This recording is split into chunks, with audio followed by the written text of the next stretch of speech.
शांति। 9 अप्रैल 2025 की साकार मुरली से होमवर्क।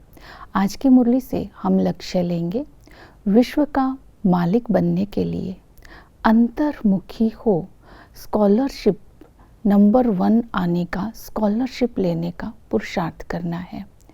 नंबर 1 आने के लिए माया प्रूफ बनना होगा। इसलिए आज हम स्वमान रखेंगे, मैं माया प्रूफ आत्मा हूँ।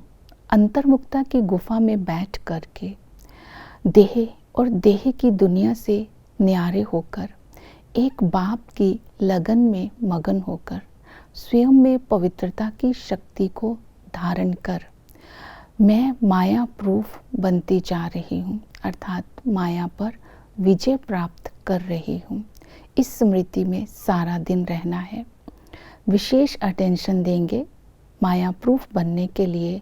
आज प्रैक्टिकल में होमवर्क रहेगा। प्रवृत्ति में रहते हुए वृत्ति से परे रहना है। अपने आप को, इस दुनिया को, देह को देखते हुए, संबंधों को देखते हुए न्यारा रखना है। दूसरा ये चेक करना है माया कौन सा रूप लेकर के सामने आती है, उसके सूक्ष्म रूप को पहचान कर उसे खत्म करना है। तो परमात्मा ज्योति बिंदु है, ऊंचते ऊंच है, पतित पावन है, ज्ञान के सागर है। उस पिता की याद और उस पिता के दिए हुए ज्ञान का स्वरूप बन करके अपने इस जीवन से बाबा को प्रत्यक्ष करना है और माया प्रूफ बनना है। इस लक्ष्य से आज बाप की याद में रहना है। फिर है संबंधों से याद। इस संगम युग पर हमें पिता मिले हैं, पिता से विश्व के मालिक बने का वर्षा मिलता है। इस नशे में रहना है।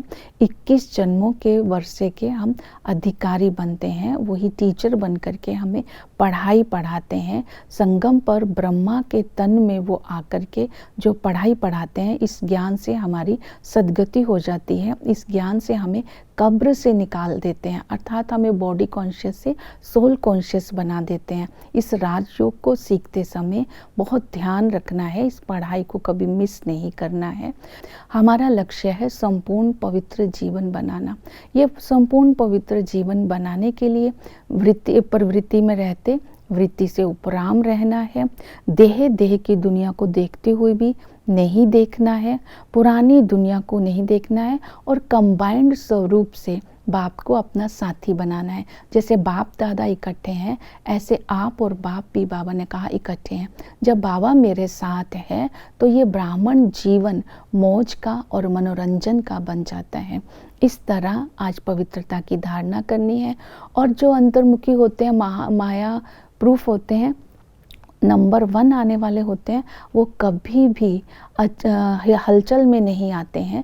तो ड्रामा के राज को बुद्धि में रखना है। ये ड्रामा अविनाशी है, अनादि ड्रामा है। इस ड्रामा में हर आत्मा का अपना अपना पार्ट है। सेकंड बाय सेकंड सबका पार्ट ढूंढा हुआ है। आदि में हम सब आत्माएं जो थी, इस ड्रामा में जब आती हैं तो कोई भी विकर्म नहीं होता है, संपूर्ण पवित्र होती है। लक्ष्मी नारायण का राज्य होता है। यहाँ ज्ञान की प्रालब्ध पाते हैं। जब हम मध्य में जाते हैं तो ज्ञान की प्रालब्ध पूरी हो जाती है, आत्मा तमो प्रधान बन जाती है। अंत में बाबा आकर के रियलाइज करवाते हैं कि तुम अंतर्मुखी होकर के बाप को याद करके अपने पापों को भस्म करके नंबर 1 स्कॉलरशिप ले सकते हो। फिर बाबा ने कहा तुम्हें नंबर 1 आना है तो सर्विस भी करनी है। तो सर्विस का शौक होना चाहिए, अंतर्मुखी बन करके सर्विस करनी है। तो उसमें बताना है जो लोगों के अंदर मिथ्स हैं कि परमात्मा सर्वव्यापी है, आत्मा निर्लेप है, तो एक धर्म कैसे स्थापन होता है, परमात्मा के बारे में, आत्मा के बारे में, चक्र के बारे में सब कुछ उनको बताना है। तो सर्विस करते समय जितनी देही अभिमानी स्थिति होगी उतना ही दूसरों का भी कल्याण कर सकते हैं। ओम शांति।